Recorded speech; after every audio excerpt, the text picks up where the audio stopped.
మీ business ఏదైనా మీ ఊర్లో promotion చేయాలంటే అది సుమన్ టీవీతోనే సాధ్యం. ఇప్పుడే సంప్రదించండి.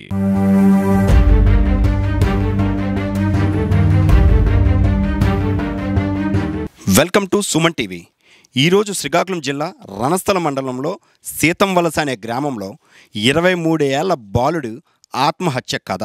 అయితే వారి యొక్క తల్లిదండ్రులు ఇది ఆత్మహత్య కాదు, హత్య, ఇది ఒక ఇన్స్టాగ్రామ్ పరిచయం వలన నా తమ్ముడికి జరిగినటువంటి హత్యని ఆత్మహత్య కింద చిత్రీకరిస్తున్నారు, మాకు న్యాయం చేయండి ప్రభు అంటూ ఎస్పీ గారిని అయితే కలవడం జరిగింది.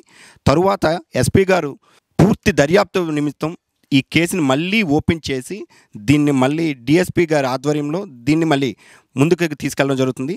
అసలు ఇది ఆత్మహత్య కాదు, హత్య అని ఎలా చెప్పగలుగుతున్నారు? వారి కుటుంబాన్ని, అలాగే చనిపోయినటువంటి ధర్మాన రమేష్ వారి యొక్క అన్నయ్యని కానీ వాళ్ళ తండ్రి మాటలో ఒకసారి తెలుసుకునే ప్రయత్నం చేద్దాం రండి.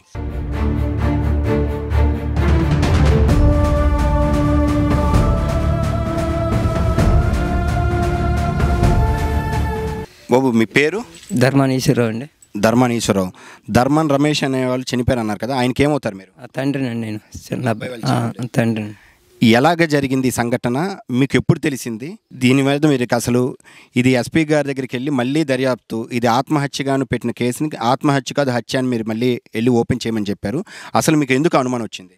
ఎందుకంత అనుమానండి, ఆ కుర్రోడేమో వాళ్ళ శనివారం ఉదయాన్న డ్యూటీకి 7 గంటలకు వెళ్ళిపోయాడండి.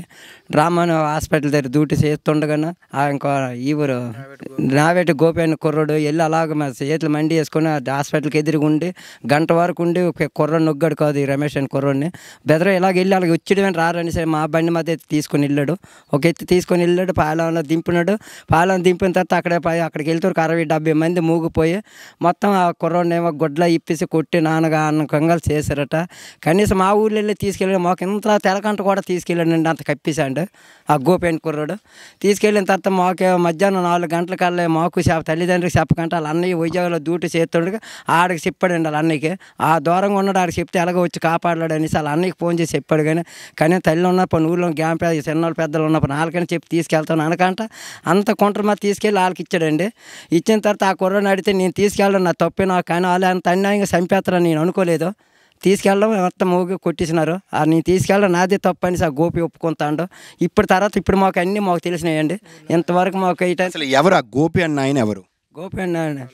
మా రమేష్ వాళ్ళ ఫ్రెండ్ అన్నాడు. రమేష్ వాళ్ళ ఫ్రెండ్ అంటే ఫ్రెండ్గా ఉండి నమ్మించి హాస్పిటల్ డ్యూటీకి వెళ్ళిన ఆయన్ని తీసుకెళ్లారు. ఫ్రెండ్గా ఉండి నమ్మించి కూడా అలా మంచిగా ఉండి తీసుకెళ్ళాడు. బెదర ఇల్లు 5 నిమిషాలు వచ్చేస్తారనేసి ఆ డాక్టర్ కూడా చెప్పేసి తీసుకెళ్ళాడండి.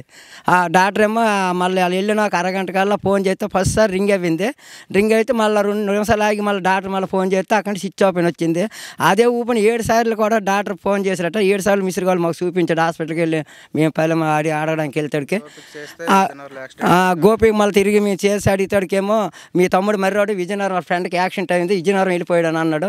మళ్ళీ అయిన 2-3 గంటలకు వెళ్ళి మళ్ళీ హాస్పిటల్కి వెళ్ళేమో డాక్టర్కి ఏమో రమేష్ హాస్పిటల్కి వచ్చేటట్టు మళ్ళీ డ్యూటీలో చేరినట్టు అన్నారు. వాళ్ళు ఏమో నీ బుర్రపోయిందట, ఇందాక వచ్చి వాళ్ళ ఫ్రెండ్కి యాక్సిడెంట్ అయిందని విజయనగరం వెళ్ళిపోయాడని అన్నావు, నీ బుర్రపాప మళ్ళీ ఎక్కడికో డ్యూటీలోకి ఎలాగ ఈ టైంలో వస్తాడేనో అనుకోని మాకు వచ్చి అడుగుతాను. ఈ టైంలో రమేష్ నువ్వే తీసుకెళ్ళి ఏడు చేసి వాళ్ళు కూడా ఇన్ఫర్మేషన్ అడిగారండి. ఏమో నాకు తెలియదు, విజయనగరం ఫాదర్కి యాక్సిడెంట్ అయింది, మరి విజయనగరం వెళ్తామని అనుకొని వెళ్ళిపోయాడు. వెళ్ళడమే నేను చూశాను, నాకు తెలియదు ఆయన ఇస్తాడండి. కానీ ఆ మాట ఎస్సీ కాడికి వచ్చి అన్నీ చెప్తే ఏమో ఎస్సీ ఏమో ఆయన అంతా కూడా పట్టింపు చేసుకోలేదండి. ఆయన ఓరాడు తీసుకెళ్ళడం తప్పేంటి రా, అది ఒకటే ఆడు తప్పురా, కానీ తీసుకెళ్ళకూడదు, మరి తీసుకెళ్ళాడు అంత. అదేంటండి అంత తేలిక ఒగ్గేస్తున్నారు ఏంటండి, ఇంత కోడి పిల్లలు కూడా కుమ్మి సట్టుముకి వెళ్తే పట్టుకొని కొట్టి లోన వేసేస్తారు కదండి. ఆయన దగ్గర నుంచి కూడా మమ్మల్ని బయట తోలేస్తారని కనీసం ఏటు కూడా అనుకుంటారండి మీరు. ఏమంటే మరి అన్నీ ఏం చేయమంటారా, మేము ఏం చేయలేమురా, ఆయన ఎత్తాడండి ఎస్సీ అంతా కూడా కూపు తీసుకోలేదండి. ఊరి గ్రామ పెద్ద కూడా అడిగారు అదేంటండి అంత తేలిక ఒగ్గేస్తున్నారంటే, మరి ఆయన ఒగ్గి కానీ మనం ఏం చేయలేమని ఎత్తాడండి ఎస్సీ. మరి ఎట్టే కానిస్టేబుల్ కంటే ఘోరం అండి, అలా చేస్తాడండి ఎస్సీ. మళ్ళీ ఇప్పుడు ఎస్సీ మారిపోయాడు, మళ్ళీ ఇప్పుడు ఎస్సీ వచ్చాడు. సరే అవన్నీ ఎక్కడ పెట్టేశాడు, అవన్నీ నిలుగుతాము చేస్తాం చూస్తాం అలాగే ఆయన కూడా అలా తంత చేయించుకొచ్చేస్తాండి. 2 నెలలు ఇప్పుడు ఒక 2 నెలలు జరుగుతున్నటువంటి ఈ సంఘటన ఇప్పటికీ ఒక కొలిక్కి రాకుండాను, మరి మీకు ఇప్పుడు ఎస్పీ గారి దగ్గరికి వెళ్తే న్యాయం దొరుకుతుందని మీరు ఆశిస్తున్నారా? మరి ఇక్కడైతే ఎలాగ జరగదండి. మా కాశీమతి ఎస్పీ గారికి వెళ్ళామండి, ఈ డిఎస్పీ ఏఎస్పీ దగ్గరికి వెళ్ళామండి. మరి మాకు న్యాయం కావాలండి. మా ఊర్లో రంగస్థలం పోలీస్ స్టేషన్ మాకు న్యాయం జరగలేదు సార్, మరి మీ వల్లనే మాకు న్యాయం జరిపిస్తారని వెళ్ళి బతిమా అడిగితే ఈ కూపులన్నీ చెప్తే ఏం ఎంత కరెక్ట్గా ఉన్నాయి కూపులు, మీరు ఎందుకు ఒగ్గిసుకోనరు, ఆ ఎస్ఐకి మరి గట్టి మా ఎంబటే మీరు ఇక్కడ రావచ్చు కదా, మీ ఎస్ఐకి ఫోన్ చేద్దాం కదా అని సాయన అన్నారండి. మా మెట్టి కంటే ఎస్ఐ ఎలాగో వస్తాయి, టెస్టులు వస్తాయి, రిపోర్ట్లు వస్తాయి, మీరు ఆగండి అని ఇవాళ వెళ్తే మళ్ళీ ఒక వారం రోజులు పెట్టాడు, అలా ఆ వారం నుంచి వెళ్తే మళ్ళీ 10 రోజులు పెట్టాడండి. అలాగ నెల 15 రోజులు పెట్టాడండి.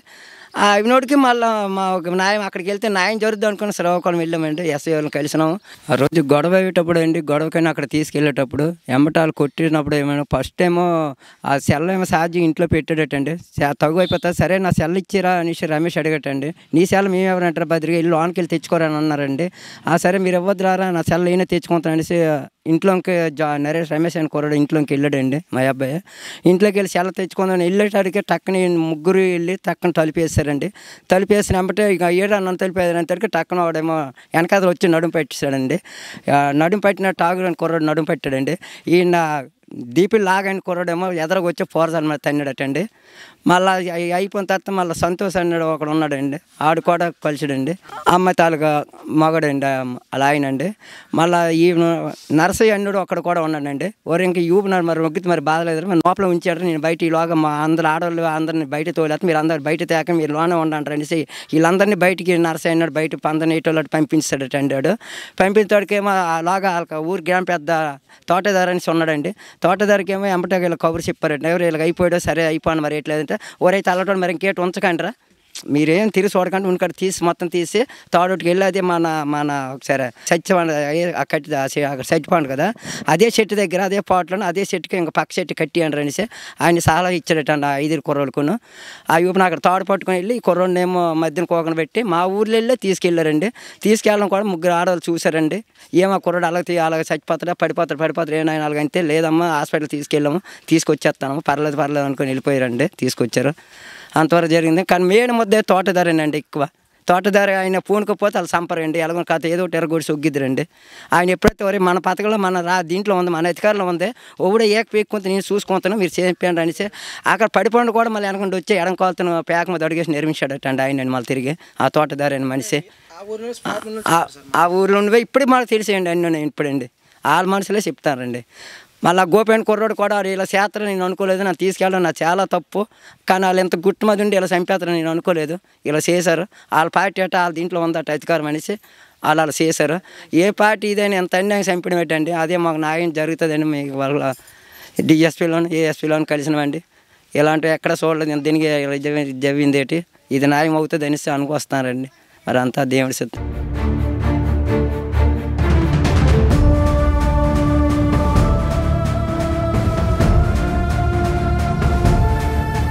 ఇప్పుడు అదేవిధంగాను ధర్మాన రమేష్ చనిపోయినటువంటి మృతుడి యొక్క అన్నదమ్ములతో ఒకసారి మాట్లాడే ప్రయత్నం చేద్దాం. 7వ నెల 26వ తారీఖున ఇన్సిడెంట్ ఏం జరిగిందంటే సార్, వాళ్ళు ఈ అబ్బాయి కలిపి చాటింగ్ చేస్తున్నప్పుడు అండి, ధర్మన్ రమేష్ అని కుర్రాడు అంటే మా బ్రదరు ఆ అమ్మాయి చాట్ చేసుకుంటున్నప్పుడు ఇన్స్టాగ్రామ్లో ఈ అమ్మాయి పరిచయం సార్, పరిచయం అయ్యి 2 మంత్ అవుతుందంట. ఈ పరిచయం అవగానే ఈ ఇన్స్టాగ్రామ్ ద్వారా వీళ్ళు చాట్ చేసుకుంటున్న టైంలో హస్బెండ్ ఈ రమ్య ఏమేమి అమ్మాయి ఉందో ఆ అమ్మాయి యొక్క భర్త చూసి ఈ చాట్ చేయడం చూసి వెంటనే ఎవరైనా తెలుసుకొని వెంటనే ఆ రోజు 26వ తారీఖు 7వ నెల జూలైలో సార్ ఇక్కడ మా ఊరు స్కూల్ దగ్గరకు వచ్చి ఒక 5 కుర్రాలు తీసుకొచ్చి ఈ అబ్బాయిని బెదిరించాడు సార్. బెదిరించి నువ్వు అమ్మాయితో ఇలా చాట్ చేస్తున్నావు, ఇది మంచి పద్ధతి కాదు అని వాడితో మాట్లాడి ఆ విషయం చెప్పగానే వెంటనే అబ్బాయి కూడా ఈ జాన్ అని కుర్రాడు మా తమ్ముడు కూడా ఏం చెప్పాడంటే, సరే అన్న నాకు ఈ విషయం తెలియదు, అమ్మాయి మ్యారేజ్ అనే విషయం కూడా నాకు తెలియదు, ఇప్పుడు మీరు చెప్తా ఉన్నా ఇంకా అమ్మాయితో నీకు అవసరం లేదన్న, ఇంకా అమ్మాయి అన్ని బ్లాక్లో పెట్టుకుని మీరు కూడా చెప్పుకోండి అని చెప్పాను అన్నప్పుడు వాళ్ళు ఇంకా ఆ విధంగా గట్టిగా బెదిరించి వెళ్ళిపోయిన తర్వాత వీడు ఎదవేదకు వచ్చాడంట అన్న. ఈ ఇన్సిడెంట్ జరిగిన రోజు ఏ రోజు అంటే 27 మరుసటి రోజు జరిగిందన్న. ఇది ముందు రోజు జరిగింది, నైట్ జరిగింది. ఈ మరుసటి రోజు జరిగిన విషయం ఏంటంటే వీడు యథావిధిగా 7:30కి హాస్పిటల్కి వెళ్ళిపోయాడంటన్న.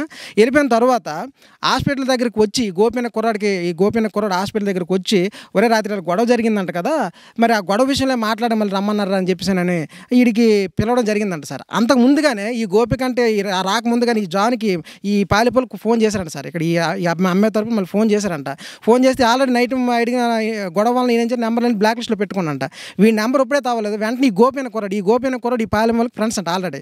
ఈ అమ్మాయి కూడా ఈ అబ్బాయి ఫ్రెండ్ అంట ఫస్ట్ నుంచి కూడా. ఆ విషయం మాకు ఈ నెల రోజుల్లో మేము అన్ని ఎంక్వైరీ చేస్తున్నప్పుడు ఈ విషయాలన్నీ మాకు బయటకు వచ్చేసారు. ఏంటి ఎంక్వైరీ అంటే ఇప్పుడు అమ్మాయితోని మీ తమ్ముడు చేస్తున్న చాట్లు కానీ ఏమైనా మీ దగ్గర ఎవిడెన్స్ ఉన్నాయా?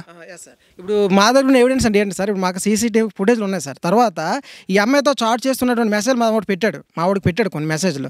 ఆ మెసేజ్లు కూడా మేమన్నీ కలెక్ట్ చేసి ఉంచుకున్నాం సార్. అయితే ఎప్పుడైతే ఇవన్నీ మా దగ్గర ఉన్నాయో ఇంకా మాకు డౌట్ వచ్చింది సార్. మాకు డౌట్ ఏ విధంగా వచ్చిందంటే, ముందు రోజు నైట్ వాళ్ళు వచ్చి బెదిరించినప్పుడు వీడు ఫ్రీ అయిపోయిన మనిషిని వీళ్ళెందుకు వచ్చారు? అసలు ముందు రోజే మాట్లాడారు కదా, మళ్ళీ మాట్లాడిన మనిషి మళ్ళీ వీడెందుకు ఆడి దగ్గర పంపించి వీడి దగ్గరకు వచ్చి ఆ కుర్రాడు చెప్పిన విషయం ఏంటంటే, నైట్ జరిగిన ఆ విషయం గురించి మళ్ళీ మాట్లాడారు, రమ్మంటున్నారు జాను, మనం వెళ్దాం అండ్ మేము జాన్ అని పిలుస్తాం సార్, ఇన్సల్ నేమ్ జాన్. అయితే జాను వెళ్ళి తీసుకుని వచ్చేద్దాం, అక్కడ మాట్లాడి నీకు ఏమవ్వదు, నీకు ఎటువంటి పరిస్థితి, నీకు ఎటువంటి ఇబ్బంది కలగకుండా, నీకు ఎటువంటి ఆటంకం నీకు కలగకుండా నీ దగ్గర మాట్లాడి సెటిల్మెంట్ తీసుకుని వెళ్తానని చెప్పి ఈ గోపి నమ్మించాడు సార్. ఆ ఊరు వెళ్ళడానికి కూడా మా ఊరి మీద నుంచి వెళ్ళాలి సార్. కానీ ఇక్కడ అందరూ ఉన్నారు సార్, మా ఊరు అందరూ ఉన్నారు, మా ఊరు కుర్రలు కూడా ఉన్నారు, తిరిగిన ఫ్రెండ్స్ కూడా ఇక్కడ ఉన్నారు. కానీ ఒక్కడికి కూడా ఆ విషయం చెప్పలేదు. చాలా సీక్రెట్గా తీసుకెళ్ళాడు సార్. చాలా సీక్రెట్గా తీసుకెళ్ళి వాడిని అక్కడ నమ్మించి అక్కడ జరిగిన గొడవలు ఇరికించి అక్కడ చంపించారు సార్. అక్కడ ఒక 5-4 ఈ అబ్బాయిని కొట్టడం, ఈ అమ్మాయి కూడా కొట్టింది సార్. ఇలా ఏ రమ్య అయితే ఉందో ఈ అమ్మాయి కూడా కొట్టడం, తర్వాత తీసుకెళ్ళి గోపి కూడా కొట్టాడు. ఆ గోపి ఎందుకు కొట్టాల్సి వచ్చింది? ఆ తీసుకెళ్ళి నమ్మించి అక్కడ నీ గొడవ సెటిల్ చేస్తాను కదా అని తీసుకెళ్ళి ఈ అబ్బాయి ఎందుకు అని అక్కడ కొట్టాలి, తర్వాత అమ్మాయి ఎందుకు కొట్టాలి? కొట్టిన తర్వాత అక్కడ 4 వ్యక్తులు కొట్టారంట. కొట్టిన తర్వాత అందులో ఇంకో కుర్రాడు మీ అబ్బాయి మర్మాంగం మీద కొట్టగానే ఈ అబ్బాయి కింద పడిపోయాడు సార్. వెంటనే కొంచెం స్పృహ తప్పిపోతే ప్రైవేట్ పార్ట్ మీద కొట్టగానే ఈ అబ్బాయి స్పృహ తప్పి పడిపోయాడంట. ఆ పడిపోతున్న పరిస్థితి ఆ మనిషిని తీసుకొచ్చి మధ్యలో కూర్చోబెట్టారు సార్. అది మేము ఎక్కడ చూసుకుంటే సీసీటీవీ ఫుటేజ్ చూసి ఎగ్జాక్ట్గా మధ్యలో ఉన్నాడు అబ్బాయి. ఈ విషయాలు ఈ నెల రోజుల్లో మేము గ్యాదర్ చేసిన విషయాలు సార్ ఇవన్నీ కూడా. ఈ విషయాలు అడగని తెలిసింది. అదేవిధంగా అది వాస్తవమా కాదు మీ సీసీటీవీ ఫుటేజ్ చూసుకున్నాం సార్. అదేవిధంగా ఈ కుర్రాడు మధ్యలో కూర్చున్నాడు. జాన్ అయితే ఈ రమేష్ అయితే ఉన్నాడు, చనిపోయిన అబ్బాయి, అతను మధ్యలో కూర్చొని ముందు ఈ గోపిన కుర్రాడు డ్రైవ్ చేస్తూ ఉన్నాడు, వెనకాల ఇంకో కుర్రాడు ఏం పేరు ప్రసాద్, ఆ కుర్రాడు కూడా ఈ ముగ్గురు మధ్య నుండి తీసుకెళ్తున్నారు సార్. అది మీ సీసీటీవీ ఫుటేజ్ ద్వారా తీసుకెళ్ళి ఆ ఫుటేజ్ మీకు పెడతాం సార్. మాకైతే ఆ కుర్రాడు అన్యాయంగా చంపేశారు, అన్యాయంగా మాట్లాడడం తీసుకెళ్ళి అన్యాయంగా ఇరికించి పాలెం అక్కడ వాళ్ళే చంపేశారు సార్. చంపించి దాన్ని ఇంకా ఇలా ఉంటే మంచిది కాదని ఊర్లో పెడితే ఇంకా ఆ ఊరు కూడా పెద్ద ఊరిలో ఇంకా వచ్చి మా ఊరు పడిపోతుందని చెప్పేసి అక్కడున్న లోకల్ ఉన్న మనుషులతో మాట్లాడుకుని వాళ్ళ పని చేశారు సార్. అక్కడ మా ఊరు తోటలోనే మా చెట్టుకే వాళ్ళు ఉరివేసి చంపేసి ఇది ఆత్మహత్యగా చిత్రీకరించారు సార్. ఈ విషయాన్ని మీ సదరు మా రణస్థల స్టేషన్కి వెళ్ళి మాట్లాడుతున్నప్పుడు ఎస్ఐ గారు కొంచెం కూడా పట్టించుకోవాలి. ఇంకా రిపోర్ట్లు వచ్చిన తర్వాత మీకు న్యాయం చేస్తామని చెప్పారు సార్. ఆ రిపోర్ట్లు కూడా యాక్చువల్గా పోస్ట్మార్టం రిపోర్ట్ 15 రోజుల్లో రావాలి సార్. పోస్ట్మార్టం రిపోర్ట్ కూడా రానివ్వకుండా దాన్ని అలా లేట్ చేశారు సార్. వచ్చిన తర్వాత 1 month పెండింగ్ చేశారు సార్. లేదంటే మేము ఈలోకి ఎస్పీ గారిని కానీ కలదామని ఉందనుకోండి, మాకు అన్యాయం జరుగుతుందని కనీసం కొంచెం కూడా మమ్మల్ని కదిలిచ్చేవాడు కాదు సార్. ఎవరు ఆయన గోవిందరాజు అని ఎస్ఐ గారు, ఆయన ట్రాన్స్ఫర్ ఉందని సార్ మాకు తెలుసు సార్ ఆ విషయం. అయితే ఆయన దీన్ని అలాగా మాట్లాడుకుంటూ వచ్చారు, దాన్ని అలా వెనక్కి చేసుకుంటూ వచ్చారు సార్. ప్రతి విషయాన్ని కూడా లేట్ చేస్తూ వచ్చాడు ఆయన. అలా మేము మా ఊరు గ్రామస్తులు తర్వాత మాకు తెలిసిన వాళ్ళందరూ వచ్చి అయ్యి అన్యాయం కాదని అడుగుతున్నప్పుడు కనీసం పట్టించుకుంటూ కాదు సార్. అక్కడ ఎస్ఐ కానీ ఎవరు కూడా కనీసం దీని గురించి మాట్లాడలేదు సార్. అది సార్ జరిగింది.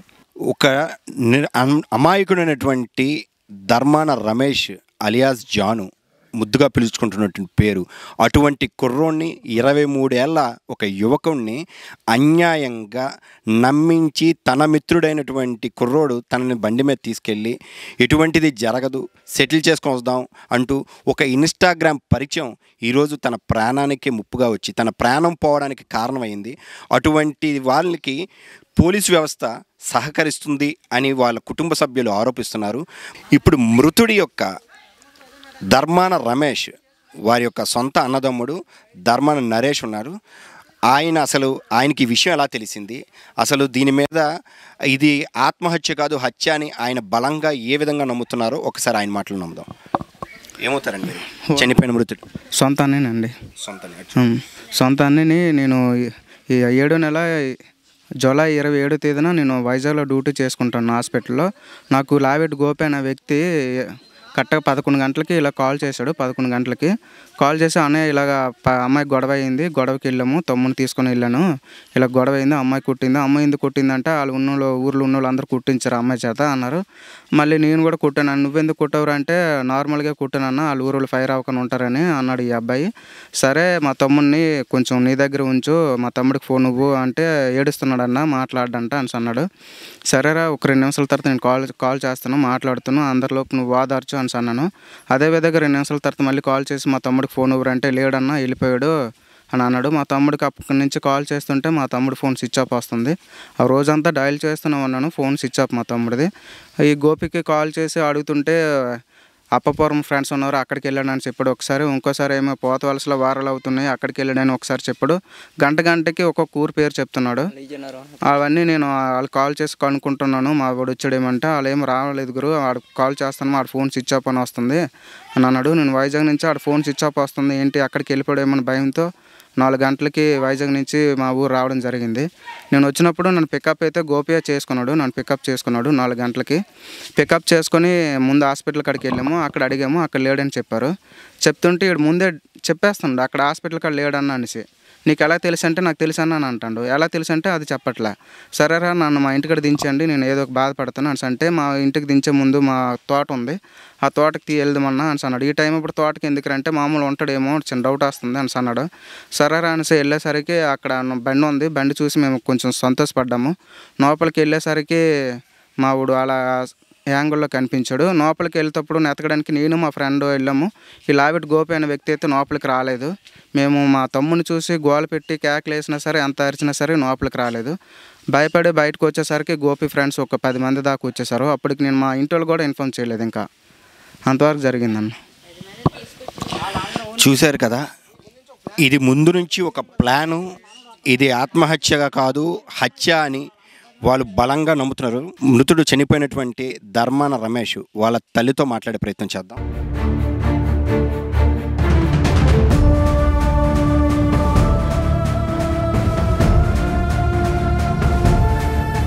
ఇప్పుడు మీ కుమారుణ్ణి అన్యాయంగా హత్య చేశారు, ఒక అమ్మాయితో మాట్లాడడం బట్టే అని చెప్తున్నారు. అది ఆత్మహత్యగా అని చెప్పారు. అది ఆత్మహత్య కాదు, హత్య అని మీరందరూ బలంగా నమ్ముతున్నారు.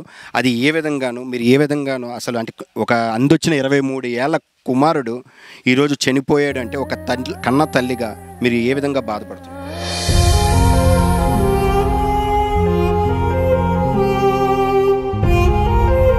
మా ఏడద్దు, న్యాయము ఖచ్చితంగా దేవుడు ఉంటాడు. మీకు న్యాయం జరగాలంటే ఏం జరిగిందో తెలిస్తే. ఆ రోజు శనివారం నాడు ఉదయం వేసి తాను చేశాడు, బట్టలు వేసుకుంటూ చలిదనం పెట్టాను, తిన్నాడు. బండికి ఆయిల్కి డబ్బులు ఇవ్వమని అన్నాడు. ఆయిల్కి డబ్బులు 60 రూపాయలు ఇచ్చాను. ఆ డబ్బులు కూడా జోబీలో ఉన్నాయి. మరి అన్నం తినేసి తర్వాత ఏమో డ్యూటీకి వెళ్ళాడు. డ్యూటీలో మరి ఏం జరిగిందో నాకైతే తెలియదు. మరి 12 గంట చేసి ఒక అమ్మ వచ్చేమో ఇలా చెప్పింది. చెప్పిన తర్వాత వెంటనే ఫోన్ చేశాను. ఫోన్ చేసిన తర్వాత స్విచ్ ఆఫ్ అని వచ్చింది. స్విచ్ ఆఫ్ అని వచ్చిన తర్వాత మరి ఏమో చాలా ఛార్జర్ ఏం లేదేమో, అందుకే స్విచ్ ఆఫ్ వచ్చిందని చూసుకొని అన్నంకి రాలేదు ఆ రోజు.